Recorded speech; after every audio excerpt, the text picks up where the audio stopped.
एक संत अपने शिष्यों के साथ जा रहे थे। तभी रास्ते में उन्हें किसी के रोने की आवाज आई। कोई बिलक बिलक कर रो रहा था, जैसे उसकी सारी हिम्मत टूट गई हो। आवाज एक चट्टान के पीछे से आ रही थी। संत ने शिष्यों से रुकने को कहा।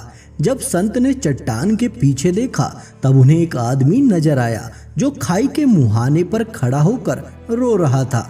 संत सब समझ गए। उन्होंने उस आदमी से कहा, जीवन खत्म करने से जीवन की परेशानियां खत्म नहीं होती। अगले जन्म में यही स्थिति दोबारा प्रकट होगी।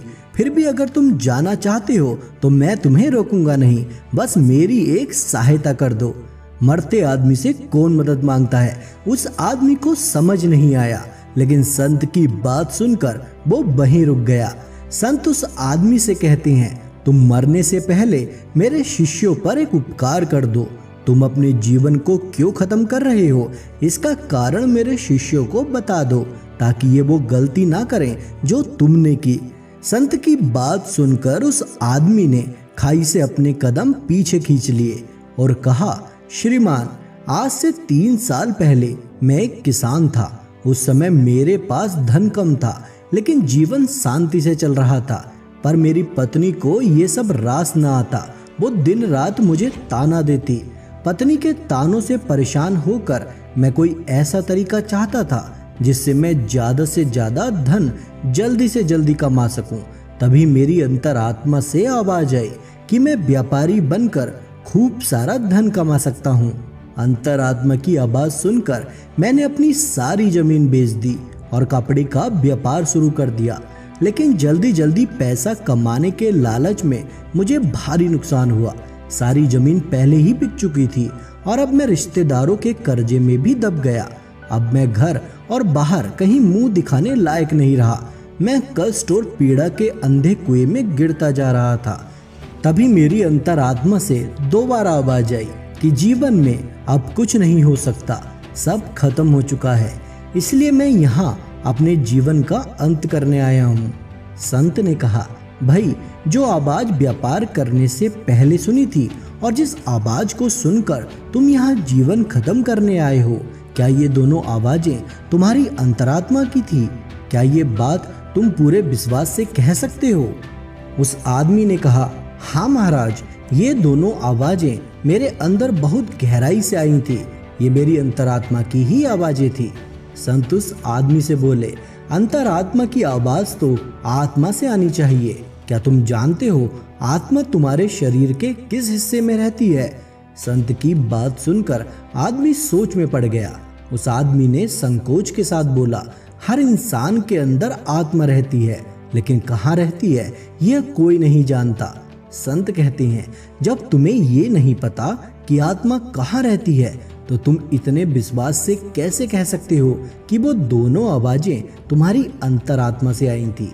संत ने मुस्कुराते हुए कहा, मेरे भाई, दोनों आवाजें तुम्हारी मन की थी, जिन्हें तुमने गलत समझ लिया, क्योंकि ये दोनों आवाजें तुमने मन के शोर के बीच में सुनी थी। ये आवाजें तुम्हारे मन की ही चाल थी, जिसमें तुम फंस गए। अब जब तुम्हें कोई रास्ता नजर नहीं आ रहा, तब तुम मन के दुख में आकर यहाँ चले आए। अंतरात्मा सबसे सद्भावना रखती है। ये कभी डर, स्वार्थ, लालच, चोरी का रास्ता नहीं दिखाती। याद रखना, मन संदेह, स्वार्थ और अंधकार देता है, और अंतरात्मा शक्ति, विश्वास, प्रेम और रोशनी से भरती है। संत की बातें सुनकर उस आदमी ने पूछा, तो फिर अंतरात्मा की आवाज कैसे सुनते हैं? क्या आप मुझे सिखा सकते हैं, जिससे मैं जीवन की परेशानी से बाहर निकल सकूं? संत ने मुस्कुराते हुए कहा, तुम अब भी नहीं समझे। जब आत्मा तुम्हारी है तो अंतरात्मा की आवाज भी तुम्हें ही सुननी होगी।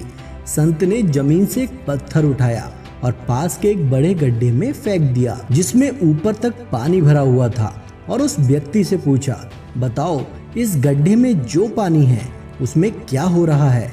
व्यक्ति चुप रहा। संत ने मुस्कुराते हुए कहा, जब तक सतह पर पड़ी हुई काई नहीं हटेगी, तब तक तुम्हें पता नहीं चलेगा कि भीतर क्या हो रहा है। असल में अंतरात्मा हमेशा मदद कर रही है। वो हमेशा बोल रही है, लेकिन सुनने वाला चाहिए। जब तक मन पर विचारों की काई जमी हुई है, वो मन को शांत नहीं होने देती। हमारे मन में इतना शोर होता है कि हम कभी अंतरात्मा की आवाज सुन नहीं पाते, लेकिन जब ध्यान का अभ्यास होता है तब ये इकाई कमजोर पड़ने लगती है और धीरे धीरे मन से हटने लगती है। एक बार जब मन के विचार शांत होते हैं तब अंतरात्मा की आवाज सुनना भी सरल हो जाता है। जो साहसी होता है, दूसरों से शिकायत नहीं करता, जो लालच और स्वार्थ से दूर रहता है, जो खुश रहता है, उसी का मन शांत हो पाता है और वही इस पल में भी जी सकता है।